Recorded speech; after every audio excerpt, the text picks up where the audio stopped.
আসসালামু আলাইকুম এভরিওয়ান, সকলেই কেমন আছেন? আর আপনাকে নিশির সুন্দর দুনিয়ায় স্বাগতম। তো আজকে আমি আপনাদের সাথে শেয়ার করব আমার ভাগ্নির জন্মদিন ছিল, তো আমরা জন্মদিনে কী কী করলাম সেটার একটা ছোট্ট ক্লিপ। তো আমি আর আমার বোন আমার বাসায় ছিল। তো ওকে আমাদের ফোন দেওয়া হয়েছে, ভাইয়া বলছে যে তোমরা চলে আসো। তারপর হচ্ছে যে আমার বোন আর আমি বেরিয়ে পড়লাম। তো হচ্ছে দৌলতপুর মনাতে আসছি।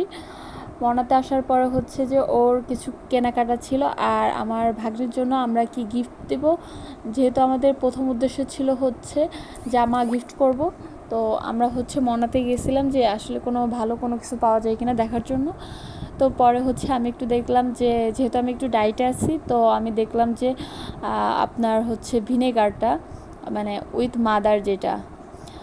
তো পরে হচ্ছে দেখলাম দাম দেখলাম 900, ছোটোটা 900 কত টাকা জানি। তো আমি বললাম হাই হাই, এখন তো আর নিতে পারবো না, থাক জামাই আসার সাথে এসে নিয়ে যাব। তো এরপর হচ্ছে যে আমরা উপরে যাচ্ছিলাম, তখন এক লোক বললো যে আপু ভিডিও করা যাবে না, ফোনটা অফ করতে হবে। তারপর আর কি ওইখান থেকে কেনাকাটা করে চলে আসলাম বাইরে। তো বাইরে আসার পর এই দেখুন একটা সন্ধ্যা মালতী না, এটা মালতী ফুল জানি বলে, সরি মাধবীলতা বলে। তো হচ্ছে এই মাধবীলতার নিচে একটা টং দোকান আছে, এখানে আমরা প্রায় যাই। তো অনেক ভালো, যারা যাইতে চান তো যাইতে পারেন। এরপর চলে আসলাম দৌলতপুরের বেবি শপে। তো আমি ভাবলাম যে দোকানটা হয়তো বন্ধ করে দিচ্ছে। আমি বলছি এই ভাই আপনি কি দোকান বন্ধ করে দিচ্ছেন? বলছে না না আপু, রোদ আসছে তো এই জন্য একটা পাল্লা বন্ধ করে দিচ্ছি। আমি বললাম ও আচ্ছা ঠিক আছে। আমি তো ভয়ই পেয়ে গেছি, যেহেতু আমি কোনো মনাতে ভালো ড্রেস দেখতে পাইনি, তো ভাবলাম বেবি শপে হচ্ছে যে আসি। আর সত্যি কথা বলতে কি, আমার ভাগ্নির মানে বেবি শপে নতুন যে কালেকশনগুলো চলে আসে, যেটাই ভালো লাগে সেটাই নিয়ে নেওয়া হয়। এই জন্য আমরা হচ্ছে কনফিউজড, আর যেটাই ধরি সেটাই আমার বোন বলে যে ওর আছে।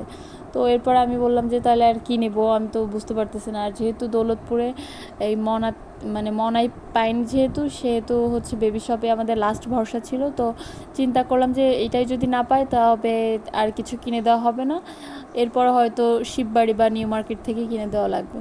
তো যাই হোক, কোনো রকম মানে ভাবলাম যে যেহেতু এরপরে ঈদ, তো যাই হোক কিছু একটা গিফট করলেই হবে। তারপর হচ্ছে আমরা হচ্ছে ড্রেস দেখতেছিলাম, তো একটা ড্রেসও পছন্দ হচ্ছিল না, আর যেটা পছন্দ হয় সেটা সাইজের সাথে মেলে না। আর ও খুবই শুকনা, যার কারণে হচ্ছে যে ভালো লাগে না মানে সব ড্রেসে। তো আমার বোন নিয়েছে টি শার্টটা, আর আমি নিয়েছি এইটা, মানে দুইজনেই নিয়েছি।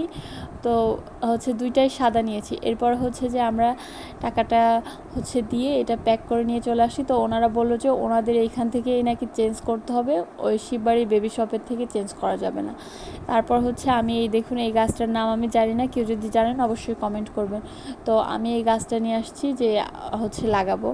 আর আপনাদের একটা কথা বলি, এই গাছটা লাগানোর সময় অবশ্যই সতর্কতা অবলম্বন করবেন। এটার একটা ডাল লাগাইলে অনেক হয়, আর পানি থাকলে অবশ্যই, পানি জমে থাকলে মারা যাবে এই গাছটা অতিরিক্ত পানি সহ্য করতে পারে না। এরপর আমার বোন হচ্ছে যে চলে যাবে। তো আমি বললাম যে আমি যেহেতু বাড়ি থেকে আসছি দুই দিন আগে, তো আমি যাব না, তুমি চলে যাও, এটা নিয়ে ওকে দিও। তো বললো আচ্ছা ঠিক আছে। তো এর জন্য হচ্ছে অটো থামাইলো, তারপর ও রওনা করলো। আর আমি এরপর হচ্ছে আমার কিছু কেনাকাটা ছিল, ওকে হচ্ছে গাড়িতে তুলে দিয়ে আমি কিছু কেনাকাটার জন্য বাইরে চলে আসলাম। তো পরে হচ্ছে এই অটোওয়ালা বলছে রিজার্ভে যাইতে হবে, ও বলে যে না আমি একাই যাব, তো রিজার্ভ করবো না। এরপরে আমি একটু ঢং করতেছিলাম এই গাছটা নিয়ে। তো যেই দেখতেছিল বলতেছিল এই গাছগুলো অনেক ঝামেলার গাছ, একবার হইলে আর মানে যাইতে চায় না বাসা থেকে। এরপর আমি একটু বেস্ট বাড়িতে ঢুকলাম, আমার একটু প্রয়োজনীয় জিনিস কেনাকাটার ছিল। তো দেখলাম ভালো মানে এই ফুলের দোকানগুলো, আমার ফুল দেখলেই এত ভাল লাগে, মন চাই কিনে নিই, কিন্তু পরে ভাবি কিনে নিয়ে কী করব, এটা তো শুকিয়ে যাবে। আর শুকিয়ে যেহেতু আমি হচ্ছে কি বলে স্টোরেজ বা হচ্ছে আমি সংরক্ষণ করতে পারবো না, সেহেতু নিয়ে আর কি লাভ। তো এই দেখুন, ওরা হচ্ছে যে এখন কেক আনতে গেছে, আর এই যে আমার ছোটো বোন যে ড্রেসটা দিয়েছে টি শার্টটা সেটা পরছে, আর আমার বোনকে বলছে এই তুমি যাও বাসায় যাও মাম্মা। এরপর ওরা রাজ্য মিঠাই থেকে হচ্ছে একটা কেক নিয়েছে, চকলেট কেক। তো আমার ভাগ্নে আবার হচ্ছে যে কি একটা খাবে, তো ওইদিকে চলে গেছে। তো ওর মা বলছে যে এই যে তোমার কেক, এখন খাওয়া যাবে না। তো এই দেখুন ওর কেকটা অনেক সুন্দর হয়েছে, আমার তো অনেক ভালো লাগছে। আর রাজ্য মিঠাইয়ের কেকগুলো আসলে অনেক সুন্দর। তো এই কেকটা আমার অনেক ভালো লাগছে। তো আমার বোন বলতেছে যে আর এই তো ওর কেক কাটবে এখন। ও কাউকে ধরতেই দিচ্ছিল না। আর ওর জন্য সবাই দোয়া করবেন, ও যেন ভালো মানুষ হইতে পারে। আর আমার যদি কোনো ভুল ত্রুটিও হয়ে থাকে অবশ্যই ক্ষমার দৃষ্টিতে দেখবেন। আর এই ভিডিওটা কেমন লাগছে অবশ্যই কমেন্ট করে জানাবেন, ঠিক আছে? আর কেকটা দেখুন, মাশাআল্লাহ অনেক সুন্দর লাগতেছে। আর আমার ভাগ্নিকে তো আসলেই কি বলবো, অনেক অনেক সুন্দর লাগছে। আল্লাহ হাফেজ।